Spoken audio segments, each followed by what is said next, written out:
On se retrouve sur Sama Media comme chaque mois pour aller à la rencontre des DJ et producteurs de la scène et en apprendre plus sur leur parcours, sur leur vision et sur leur univers. Aujourd'hui, on se retrouve avec Romain, alias Encha, DJ et producteur basé à Ibiza. Salut Romain. Salut. Romain. Merci pour l'invite. Ah bah, avec grand plaisir. Tes morceaux ont été supportés par des artistes comme Black Coffee, comme Kind Music, comme Sona ou encore Kazango. Tu as aussi lancé ton propre label indépendant qui s'appelle Mimesis. Et tu as signé sur des labels comme Madora's in the House, I Am Her, ou encore Azure Music, le label de Meloko et Convex, qui fait beaucoup parler de lui en ce moment et dont tu fais même pleinement partie du groupe. Donc, comment vas-tu, Romain ? Ça va très bien et toi ? Bah écoute, super. Ça fait un moment qu'on ne s'est pas vu. La dernière fois, tu sais, c'était à l'event Sama, justement, que j'ai organisé. C'est la gentillesse de m'inviter. Bah, toujours un plaisir. Et oui, bah écoute, c'est un peu nouveau pour moi tout ça. Mm-hmm. Et c'est ce qui m'a un peu redonné foi en la musique parce que j'ai 41 ans maintenant. Le parcours a été assez difficile. Et oui, le fait d'être joué par des gros artistes et surtout de recevoir des supports, tu vois, des messages sur les réseaux d'eux, bah écoute, je suis en plein dedans maintenant. Je me donne à fond et je me dis que surtout que c'est arrivé une fois et ça peut se réitérer. Donc, bah écoute. Complètement. Me voilà face à toi, plein d'espoir. Et du coup, tu es dans quel état justement quand tu te rends compte que ces artistes ils jouent tes tracks et surtout qu'ils les kiffent ? Le premier, ça a été Sona, via Azure, on en parlera sûrement après d'Azure, qui a joué, qui m'a envoyé un message. En fait, je savais rien. J'ai sorti un morceau un peu par désespoir qui s'appelait Simplify sur Azure. C'est une époque où c'était pendant le Covid, donc j'avais presque arrêté le son, tu vois, j'avais repris mes études de droit, et là je reçois un message de Sona, et je savais pas que c'était le fils de Black Coffee. Je l'ai su longtemps après, en fait. Parce qu'il y avait des photos avec Black Coffee sur son profil, mais tu vois, j'ai pas fait le rapport directement. Et il m'a envoyé un grand message. Limite, je me suis dit, je sais ce que je dis à tout le monde, j'ai l'impression qu'on l'avait payé, tu vois, pour m'envoyer ce message. Ah ouais. Plein de bonnes intentions, parce que j'avais pas beaucoup de followers, donc il s'est dit, ouais, putain, le gars, il a fait ce track. Donc en fait, il le jouait tout le temps, surtout à travers le monde. Et il m'a envoyé un message pour me dire, j'adore ton track, continue, c'est de la balle, ne lâche rien, enfin, tu vois. Ouais, il t'a vraiment donné de la force, quoi. Et en fait, c'est lui qui m'a vraiment boosté, tu vois. Lui plus Azure qui m'ont vraiment boosté. Et je me suis rendu compte, c'était vraiment une histoire de motivation, de confiance en soi. Et donc, c'est ça que ça m'a fait, pour en revenir à ta question, le fait d'être joué par des gros artistes, même par des petits, par tout le monde, ça me donne du carburant pour la suite. Alors qu'avant, tu fais des tracks, il ne se passe rien. Justement, en parlant d'Azure, du coup, est-ce que justement tu peux nous en dire un peu plus de comment ça s'est fait, ta rencontre avec eux et les projets que tu as en ce moment avec eux, que ce soit partie label ou partie un peu plus crew ? Ouais. Alors comme je te disais, j'ai signé mon premier son, donc Simplify chez eux, que Meloko a kiffé.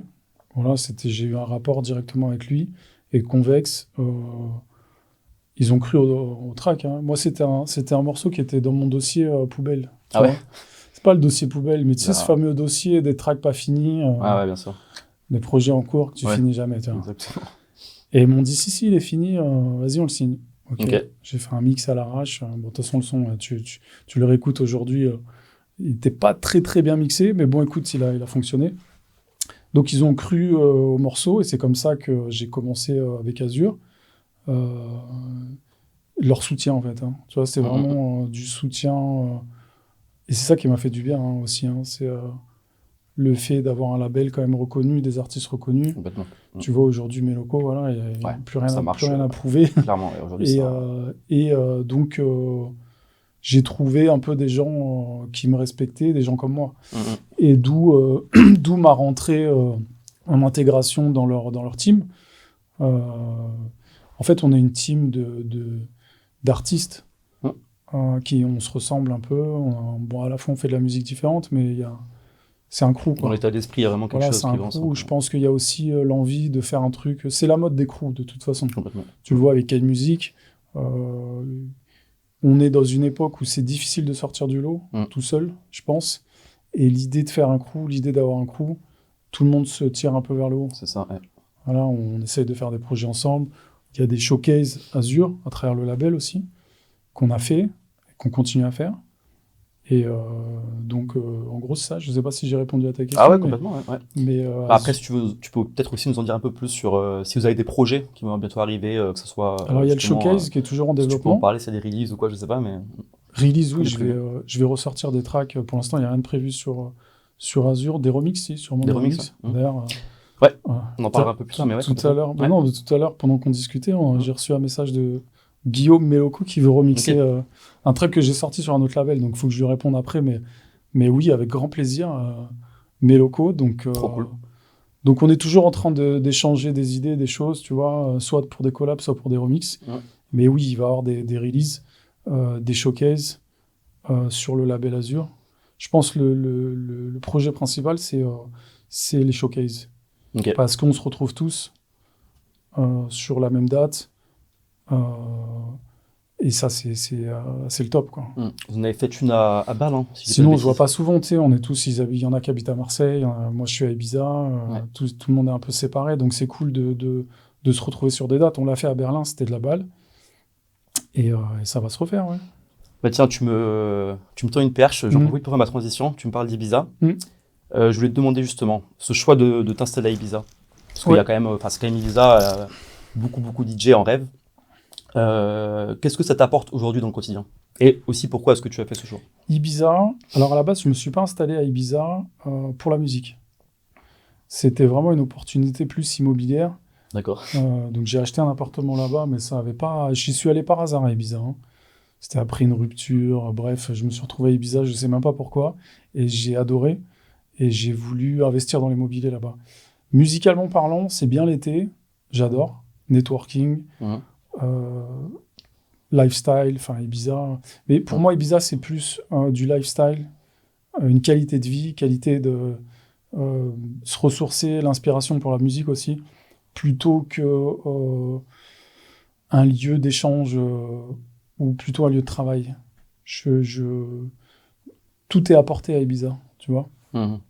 Donc je sais que ça étonne souvent quand je dis ça, mais c'est pas là où se créent les choses. Tu vois. L'été, oui, il se passe beaucoup de choses. Il faut être là, il faut être à Ibiza l'été, mais ouais. Mais pas forcément sur toute l'année. Non, moi c'est pas mon truc toute l'année à Ibiza. C'est des moments précis. J'ai besoin de la dynamique des villes, j'ai besoin de la dynamique des autres artistes qui font partie des gros labels, etc. J'ai besoin d'être avec tous ces gens-là, et c'est vrai qu'à Ibiza, tout le monde se casse l'hiver, en fait, tu vois. Donc, ouais, Ibiza, c'est plus pour me ressourcer. Ok. Donc là, vraiment, tu te sens bien. Mais tu dois rester là-bas. Oui, après, je suis installé là-bas, j'ai mon studio. Donc, ça reste quand même mon lieu de travail. Mais je t'avoue que je suis plus dans une phase maintenant où ça commence à prendre un peu ma carrière, où j'ai envie de sortir de là-bas et aller dans les grandes villes pour des dates, pour faire des collabs avec des gros artistes et tout. C'est vrai qu'à Ibiza, ça manque un peu l'hiver là-bas. Ok, ouais, je vois. Mais ouais, comme je te disais, l'été, j'ai passé un été incroyable au niveau des rencontres. Forcément, quand ta musique elle marche un peu plus, tu connectes avec des DJ que tu as sur Insta, ou des gens, des promoteurs, des gens que tu n'as jamais vus en vrai, et puis là, c'est l'occasion de les voir. Et la différence entre voir les gens en vrai et se liker sur Insta, c'est le nerf de la guerre, quoi. Ouais. Romain, on va rentrer un peu plus vraiment dans ta zone à toi. Donc si là, on enlève vraiment toute la partie pro entre les releases, les projets. Question toute simple. Qui es-tu? Qui es-tu, Romain? Si tu devais te décrire comme ça en quelques mots. Dans la musique, tu veux dire? Non, justement, toi, en tant que personne. Je suis un geek. Ouais. T'es un vrai geek, ouais, tu te considères comme un geek? Je suis un geek. Ah, donc tout sauf la musique. Ouais. Ouais, ma vie, à part la musique, c'est du sport. Et j'aime, je suis geek un peu, ouais. Pas les jeux vidéo, hein, mais tout ce qui est électronique, tout ce qui est scientifique, etc. Pourtant, je suis pas un grand technicien en son, tu vois. Je suis pas Mais ça te passionne quand même. Ouais. Toute la théorie qu'il y a derrière. Ouais, on va dire un geek, sinon je vais trop rentrer dans les détails, là. Mais en vrai, tu sais, ma vie, Tu t'enlèves la musique, il reste pas grand-chose. Hein. Ouais. Ma vie, c'est la musique, donc... Tu y passes vraiment toutes tes Ouais, journées, ouais, quoi. ouais. Enfin, c'est ton hobby, Ouais. c'est ton métier, Sans évidemment, la mais en musique, plus de ça, c'est aussi ton hobby, tu passes toute la journée. depuis tout jeune, sans la musique, il reste plus grand-chose. J'ai essayé plusieurs fois de faire d'autres choses. Je me suis beaucoup intéressé à beaucoup de choses Mm. dans ma vie, mais j'ai pas 15 cerveaux, tu vois. Mm. Donc, si je fais une chose, je peux plus faire l'autre. Et j'ai fait de l'orga de soirée aussi. Ok. J'ai été technicien, en régisseur. Mhm. J'ai créé des sociétés de décoration, des trucs, mais je reviens toujours. Bah, tu vois, reviens à la musique. j'ai fait du droit Oui, tu me l'avais dit tout à l'heure. à Paris, à la Sorbonne. Mais j'ai kiffé, j'ai adoré. Mais au Je peux être final, plein de choses, en fait, hein, sans la musique, mais la musique avant tout. ça me rattrape. C'est beau ce que tu dis. D'ailleurs, justement, si on parle plus de musique, du coup, Hmm. pareil, en quelques mots, Mm. comment tu te décrirais en tant qu'artiste? Quel est ton genre d'artiste que tu es? Genre, là, tu me disais Au geek. niveau du style, Au niveau du style, ouais, même créativité, etc. alors je vais pas avoir la prétention de dire je suis original, mais j'essaye de l'être. J'essaye d'être un peu marginal, tu vois, par rapport à ce qui se passe. Dans tout ce que je fais, j'essaie d'être original. Pas suivre des codes, tu vois, par exemple. C'est une question qui est revenue il y a pas longtemps, parce que là, maintenant, j'essaye là, je me manage moi-même, mais je parle de ça avec des personnes qui éventuellement pourraient être mon manager plus tard. La question qui revenait pour moi, c'est mais quel style? Dans quel style on te case? Afro House? En fait, non, il n'y a pas, tu vois. C'est vrai que la plupart des artistes ont un style prédéfini, mais moi, justement, mon originalité, je sais pas si c'en est une, mais je veux, à la limite, House, c'est toute la famille House. Ouais. House Donc, avec un grand H au sens large. Après, je vais pas faire de la dubstep demain, tu vois. Ouais. Mais C'est un peu Melodic étonnant de ta House, part, mais ouais. House, Afro House, je me définis pas vraiment. Je fais... Tu te fermes pas de porte, quoi. Voilà. C'est vraiment l'inspiration, Et je pense la créativité. ça a été un problème au début pour certains, tu vois, me dire ouais, mais tu changes trop de style et tout. C'est mon style. C'est vrai qu'on entend souvent ce discours de la part de certaines personnes. J'ai l'impression qu'il y a quand même un peu deux écoles. Ceux qui conseillent justement de rentrer dans des cases, d'avoir vraiment sa signature et d'être vraiment spécialisé. Et d'autres, du coup, qui ont plus ton discours, qui sont là à dire non, en fait, pourquoi se brider, pourquoi se fermer des portes? T'as des artistes qui sont un peu comme ça et que je vise un peu. Jimmy Jules, par exemple, tu vois. Complètement. Il est Innervision, mais déjà, même Innervision, ils sont assez larges dans leur style. Hein. Des fois, ils sortent des trucs old school, des fois, c'est hyper techno. Ouais. Là, je sais que j'ai un morceau, le 19, qui sort complètement différent de ce que j'ai sorti sur Azure. Ce que j'ai sorti sur Azure cet été, c'était très funky. Là, c'est beaucoup plus techno, mélodique techno, tu vois. Ouais, voilà. J'ai pas de souci avec ça. Après, la cohérence, c'est peut-être ma patte, tu vois. Après, on va quand même retrouver. Ouais, voilà. On écoute du Hancha, on sait que c'est du Hancha. On retrouve quand même une signature, au fond, même si c'est des styles différents. C'est ça, mais après, je l'assume, mais dans mes DJ sets, c'est ça aussi. Et là, par contre, tu vois, mon mentor en DJ set, c'est Solomon. Voilà. Tu m'étonnes. Et lui, ce que je kiffe, c'est qu'il t'amène d'un point A à un point B, et entre les deux, il est passé par tous les styles. Hein. Et ça c'est ce que j'aime, en fait. Donc ça se ressent aussi peut-être dans mes prods, tu vois. J'aime jouer de tout. Enfin, de tout. Cette fameuse histoire que tu racontes, quoi. La famille House, quoi. Voilà, en gros, c'est ça. Est-ce que tu te souviens du premier moment où tu t'es vraiment senti à ta place dans la musique? Est-ce qu'il y a une date précise ou est-ce que c'est une période de ta vie où tu t'es dit, ok, là c'est bon, j'y suis? Ouais. C'était l'année dernière à l'ADE, tu vois, c'est très récent. Hein. L'année dernière à l'ADE, parce que je me suis souvent... j'ai eu la chance, tu vois, d'être invité, de participer, de me retrouver au milieu d'artistes avant. Et tu te sens toujours... tu te sens toujours pas fan, tu vois, mais tu te dis, ouais, je suis pas à leur niveau. Un petit complexe t'es l'accompagnateur, de l'imposteur. Tu vois. Ouais, t'es l'accompagnateur. Juste l'accompagnateur. Et l'ADE, l'année dernière, je me suis pas senti accompagnateur. Parce que j'ai même des artistes connus qui m'ont même étonné, tu vois, en me rencontrant et m'ont dit « Ah, c'est toi qui as fait ce morceau, putain, j'adore. » Et là, dans ma tête, je me suis dit « Attends, c'est moi qui devrais te dire ça, en fait. » tu vois. Et je me suis dit « Ouais, là, je suis légitime, en fait. » C'est ça. Tu vois, je suis à ma place, enfin. Trop cool. Et ça aussi, c'est du carburant, quoi. J'imagine après justement tant d'années de travail, parce que ça fait mine de rien quoi, plus de 10 ans que tu fais du son. Ouais, plus ou moins, mais en fait, tu sais, c'est de la recherche de soi, parce que pendant 10 ans, j'ai pas fait que du son. Comme je te disais, je suis passé par plein de choses, mais il y a eu beaucoup de phases où tu te démotives. Tu vois, quand tu fais quelque chose et tu as une personne qui like ton post, et que ça vient de ta famille en plus, tu vois. Ouais, tu me dis. C'est ce que je te disais, quand il n'y a que ta daronne qui like tes posts. Là, ça fait un peu mal. C'est pas que t'en deviens feignant, mais tu te démotives. Comme on dit, tout travail mérite salaire, et la musique, tu travailles, tu passes des heures sur un track, et si t'as rien derrière, je connais beaucoup de gens qui ont arrêté. Donc moi, voilà, je sais pas si c'est de la chance, mais ouais, faut rien lâcher, quoi. Bah du coup, pour moi non, du coup c'est pas de la chance parce que justement t'as persévéré, t'as cru jusqu'au bout et voilà. Et le travail commence à payer. Est-ce que tu aurais à me donner 2-3 artistes qui pour toi ont littéralement changé ta vision artistique, en tout cas dont tu t'inspirais fortement? Bah tu parlais de Solomon, du coup j'imagine que... Hors musique électronique? Ouais, ça peut, carrément, ça peut. En fait, ce qui m'a lancé dans la musique électronique, mais c'est très bateau. Hein. Parce qu'avant, j'écoutais du rap. Hein. J'étais fan de rap jusqu'à 20 ans. Et c'est là où est sorti, je crois, un peu avant Daft Punk. C'est Daft Punk qui m'a mis dans la musique électronique. Bah, à la base, en général, ceux qui écoutaient du hip-hop à l'ancienne, ils écoutaient aussi beaucoup de funk. C'était les compiles de funk mélangés avec du hip-hop, etc.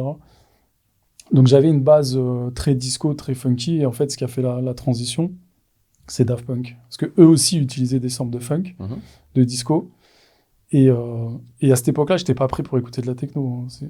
Pour moi, c'était du boom boom. D'ailleurs, toujours aujourd'hui, enfin, je suis pas très très fan de techno, mais je la comprends, la musique. Ouais. Mais je pense qu'il y a une évolution à faire, tu vois, dans l'électro. En tout cas, moi, j'en ai eu besoin. Donc Daft Punk, Maceo Plex. Je pense que Maceo... Je pense, ouais, plus d'un. Ouais, il fait mal. Lui, il fait partie des artistes où quand j'écoute, je me dis, comment tu fais, tu vois, c'est triste, hein, de faire 15 ans de musique et de toujours pas comprendre comment il fait sonner ses tracks. Et le troisième, on va prendre un récent... qui a une musique, ils m'ont quand même... Rampa, tu vois. Qui a une musique, ils ont quand même été très balèzes là, ces dernières années.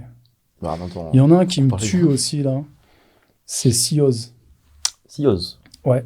C'est un producteur italien, et lui en fait il me fait un peu la même... Avec un C, c'est ça? Ouais. Je crois que ça me dit quelque chose. Ouais. Et un Z. Et lui il me fait un peu la même impression que Maceo Plex. Bon, ça n'a rien à voir en style, mais en technique, comment il fait sonner ses tracks. Et même il est novateur, j'aime beaucoup ce qu'il fait. Donc c'est du genre d'artiste qui m'inspire. Ok, belle petite brochette. Ouais. Ok. Est-ce que donc avec toutes ces années d'expérience que tu as, est-ce que ton rapport au travail, donc ta manière de travailler, est-ce que ça a changé justement avec le temps? Ah là c'est la question deep. Un peu plus, ouais. On y va doucement. Bah en fait tu te rends compte avec les années que t'as pas assez bossé, tu vois. T'as pas pris les trucs au sérieux, quoi. Et beaucoup de rigueur. T'es obligé. Mais en fait, là maintenant, c'est même plus le besoin où tu te dis ouais, il faut être rigoureux. T'as plus le choix. Tu vois. T'as des labels qui te demandent des tracks, t'as des collabs à finir. Tu te poses, tu bosses. Tu vois. Avant, c'était plus des états d'âme. Ouais, j'aimerais bien finir mon track. T'es beaucoup plus dans l'émotion quand t'es dans cette période où tu vas créer. Là, maintenant, je le dis souvent à Jules, hein, qui nous regarde là-bas. En bas, Jules. Il faut, pour que ça fonctionne, faut moins mettre d'émotion. La garder toujours, parce que tu crées, faut pas enlever ton âme de tes morceaux, mais il y a quand même une bonne partie où c'est de la rigueur et du travail. Et quand ça fonctionne, en fait, quand tu as des sons à rendre, tu n'as plus le choix. Et donc, la vraie différence par rapport à avant, elle est là. Avant, que dans Trop l'émotion. d'émotions. Alors que là, tu as la pression positive de la deadline. Bah, c'est ce qui te freine aussi, tu vois, c'est que quand tu mets trop d'émotions, tu mets peut-être pas forcément assez de travail. C'est le problème des artistes. Trouver un équilibre. Le problème des artistes qui finissent pas leur track, qui sont jamais contents d'eux, tu vois, qui sont trop pointilleux. Quand tu laisses plus la place à la rigueur, ces questions-là se posent plus en fait. En fait, ça tombe bien parce que justement, c'était ma prochaine question qui rejoint exactement ce que tu viens de dire. J'allais te parler du doute. Le doute chez toi, donc tu vois cette fameuse insatisfaction du track que tu vas jamais finir parce que soit c'est pas à la hauteur de ce que tu pensais qui serait. Et donc ce doute qui s'installe petit à petit. Justement, aujourd'hui, toi, à quoi ça ressemble ce doute? Quand tu rentres dans cette phase de doute, comment tu vas gérer ça? Je comprends pas bien ta question, c'est-à-dire. En gros, le doute, j'imagine que tu le ressens quand même. J'imagine toi confiance aussi, en soi, manque de confiance sur ces tracks. Sur les tracks, ouais, tu te dis, ils sont pas finis, Alors, faut que je perfectionne. C'est ça le truc, et ça rejoint ce que je disais avant, c'est que je m'écoute plus trop, en fait, tu vois. Là, je te donne un exemple, j'ai des collabs à finir, je les finis. Et là, j'ai des sons, par exemple, que j'ai fini, que j'ai donné, je vais te dire, j'étais pas content de moi. Ok, mais en fait, je crois que j'ai compris, je le serai jamais, tu vois, D'ailleurs, je discutais avec un aussi des DJ qui m'a envoyé un message au début, tu vois, qui m'a envoyé du carburant, parce que je parlais de Sona, mais il y a FK Amash aussi, DJ sud-africain, pareil, qui m'avait fait un texte incroyable pour de soutien. Et lui, on parlait de ça justement, parce que je lui disais, ouais, je suis jamais content de mes tracks, j'ai l'impression que c'est jamais fini. Et il me disait, en fait, quand ta track elle est à 80%, c'est qu'elle est finie. Tu vois. Donc maintenant, j'essaye d'évacuer c'est tout ce manque de confiance, toute cette insatisfaction où tu te dis, ouais, il manque quelque chose. Non, tu vois. En fait, maintenant, quand c'est presque fini, je me dis, c'est fini. Voilà. Donc, c'est ça, c'est le côté émotion. Et le côté confiance en soi, j'essaye de l'évacuer et de laisser place, tu vois, faut envoyer la track, c'est tout, quoi. Mais justement, du coup, alors comment ça marche, les 20% entre guillemets qui restent, à quel moment ils vont être complétés? Est-ce que justement c'est grâce Jamais. Jamais. Ouais, pour toi, c'est. Non, jamais, parce que je réécoute chacun de mes morceaux. Là, si on réécoute tous mes morceaux, je vais te dire, ouais, ça c'est naze. J'aurais dû faire ça. Ok, non, mais je vois ce que tu veux dire. Mais ça, franchement, d'expérience, je le vois sur tout le monde. Tout le monde est comme ça, en fait. Faut le comprendre et l'accepter, en fait. Il n'y a pas de track parfaite. Hein. Ouais, en fait, ce qui fait que la track est bonne, c'est le regard des gens, tu vois. Parce que j'ai pareil. Tu vois, j'ai sorti un EP sur Azure cet été. J'étais persuadé que ce EP, il allait super bien marcher. Pas du tout. Et au final, c'est des tracks que j'ai envoyés comme ça. Sans prétention. Ouais, je comprends toujours pas, en fait. Je comprends toujours pas pourquoi ça a marché, mais c'est ça qui fait que la track a fonctionné, en fait. Mais tu peux pas être objectif vraiment sur ce que tu fais. Quand tu dis fonctionner plus d'un point de vue stream ou plus quand tu la joues sur tes dates, que ce soit un club ou quoi, où ça marche, tu vois vraiment que le public il est là, il kiffe. Jusqu'à présent, j'ai pas eu un track qui a explosé de fou, tu vois, mais qui soit joué déjà pour moi, c'est. T'as tout fait, c'est quand même qui a bien marché. Ouais, c'est celui qui a le plus marché, qui a été, c'est vrai qu'il est quand même. D'ailleurs, je t'avais dit que. Disons qu'il a pas été hyper vendu, il a pas été. Pas une grosse promo. Il n'a pas été sur le chemin mainstream. Mais il a été joué par Kay Music sur tous leurs events de l'année dernière, qui est d'ailleurs toujours dans leur playlist Spotify. Mais ouais, je sais plus ce que je disais. je me suis perdu. On s'est un peu perdu en route, mais je pense que c'est quand même très intéressant ce que tu disais. Et je vais enchaîner avec une autre question. À quoi tu fais attention aujourd'hui que tu ignorais complètement au début de ta carrière? S'il y a un aspect... tu vois, il y a un gros truc que j'ai changé. Pareil, ça suit le reste, confiance en soi, le fait d'avoir de la reconnaissance, c'est l'ouverture sur les autres. En fait, déjà, moi, je suis pas un grand sociable. Tu vois. J'ai toujours été un peu dans mon côté... tu me parlais de ton côté geek. Donc ouais, ça solitaire... c'est celui qui en veut au monde entier. Et en fait, l'ouverture sur les autres, ça, c'est hyper important. Il y en a qui le sont naturellement. Et forcément, c'est une facilité, tu vois, pour réussir dans ce milieu. Mais en fait, comme j'ai reçu, tu vois, il y a peu d'années, là, de ces DJ, de tout le monde, bah, je me suis dit, ah ouais, en fait, il y a des gens cool, il y a des gens comme moi, il y a des gens qui aiment ma musique. Donc forcément, ça m'a ouvert à tous ces gens et à d'autres. Donc, si j'ai répondu à ta question, l'ouverture sur les autres. L'ouverture sur les autres, ok. Et ça, de toute façon, ça, c'est indispensable dans ce milieu. Hein. Ouais. Je vois, il y a beaucoup d'artistes qui sont pas forcément que renfermés, mais tu sais, qui partagent pas beaucoup, qui sont pas cool avec les autres. T'en vois, tu vois, en tant qu'orga, tu dois en voir. Complètement. Ça, c'est balle dans le pied. Il y a quand même beaucoup de partage. On parle beaucoup du côté business, argent, etc. Mais il y a quand même une grosse vibe, on va dire sympathie, tu vois. Complètement. Qui est hyper importante. Je suis d'accord là-dessus. Qui est amicale. Complètement. Ouais, donc toi, voilà. Et ça, je l'avais pas. Ouais, c'est ça que tu n'avais pas avant. C'est pas que je l'étais pas, mais c'est que je le ressortais pas. Tu vois. J'étais un peu dans mon coin comme ça. C'est peut-être aussi parce que, par peur aussi, toi, mécanisme de défense en soi, de pas justement t'ouvrir plus. Ouais, c'est plein de choses. C'est confiance en soi. Puis c'est aussi la manière d'être. J'ai toujours été un peu réservé. Tu sais, c'est difficile c'est une évolution en fait. Hein. C'est pas un changement vraiment que j'ai fait, mais c'est plus une évolution, mais qui est quand même nécessaire. Dans ce milieu-là, il faut quand même savoir donner. Tu vois.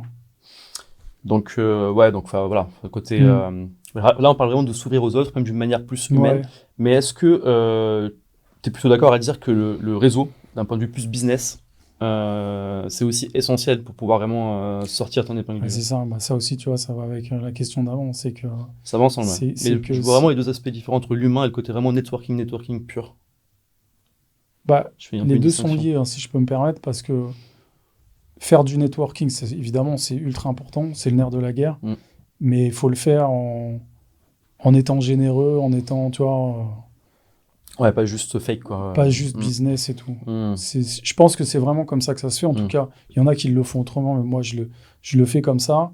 C'est vraiment trouver des gens qui te ressemblent, avec qui tu matches musicalement, et il y en a plein. C'est ça dont je me rends compte aujourd'hui, c'est qu'il y a beaucoup de personnes comme moi, en fait. Tu vois, je sais pas si tu auras une question là-dessus, mais la reconnaissance des pairs, tu vois. Ça, c'est le gros nouveau dans ma vie, c'est ça. C'est de rencontrer des gens qui font la même chose que moi, qui apprécient ma musique, j'apprécie leur musique. Et le networking, pour moi, c'est ça. Après, faire du networking pour faire du networking... Ouais, genre aller à l'ADE et... Il y en a, mais de toute façon, dans ce milieu-là, il y a à boire et à manger. Tu as des artistes qui se font ghost, qui font que qui sont fake, ça marche pour eux, donc je peux pas... Mais je pense que le côté humain, voilà, humain plus networking, c'est... Sur du long terme, en tout cas, je pense que c'est mieux. L'avenir le dira. L'avenir le dira, et je te le souhaite, fortement.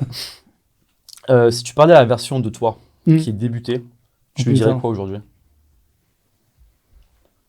Waouh, ça jeune. Aussi c'est deep. Hein. Tu veux, un truc du genre courage, lâche rien. Lâche rien. Ah, si je devais changer quelque chose, tu veux dire? Non, au contraire, pour plus lui dire... Ah non, ça va être long. Voilà, ça va être long. Beaucoup plus que ce que tu as imaginé. Ouais. Ah bah oui, parce que moi, à 20 ans, je me voyais à 30 ans déjà. Sur headliner à Ibiza. Ouais, je pense que tu te vois toujours, donc 10 ans plus tard, tu te vois toujours dans une situation de fou, mais en fait, les 10 ans sont arrivés. Non, ouais, non... c'est difficile comme question. Mais ça va être long, c'est bien. Ça va être long. Je serai pas trop dans la critique. Ça va être long, persiste. Je serai pas trop dans la critique parce que c'est difficile c'est difficile de comprendre ce milieu, de voir ce qui se passe, tu vois.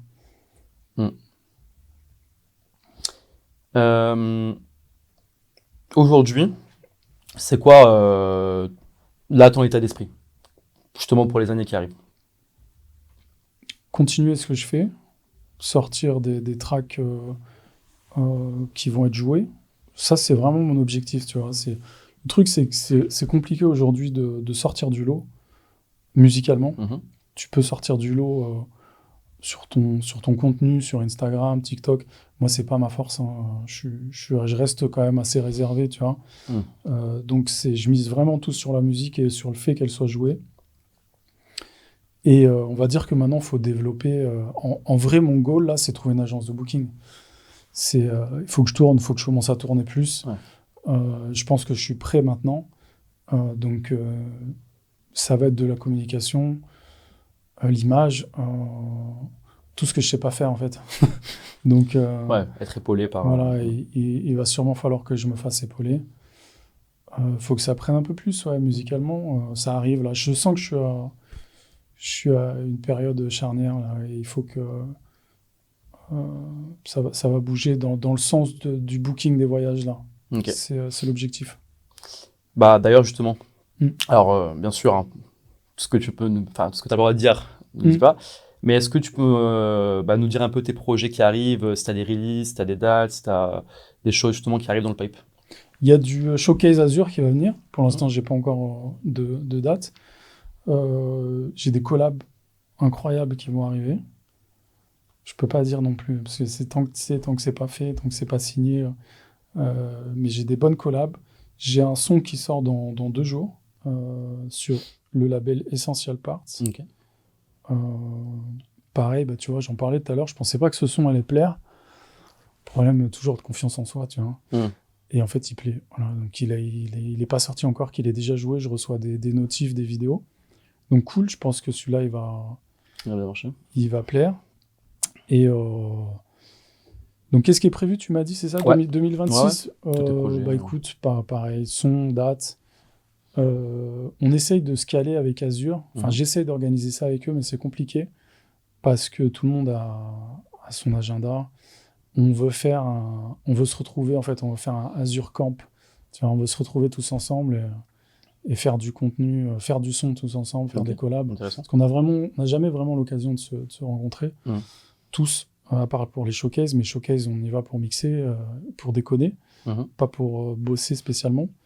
Donc, on voudrait faire un séjour de quelques jours dans une villa, piscine, tu vois, faire du son, faire du contenu vidéo et tout. Donc, on essaye de mettre ça au point pour 2026.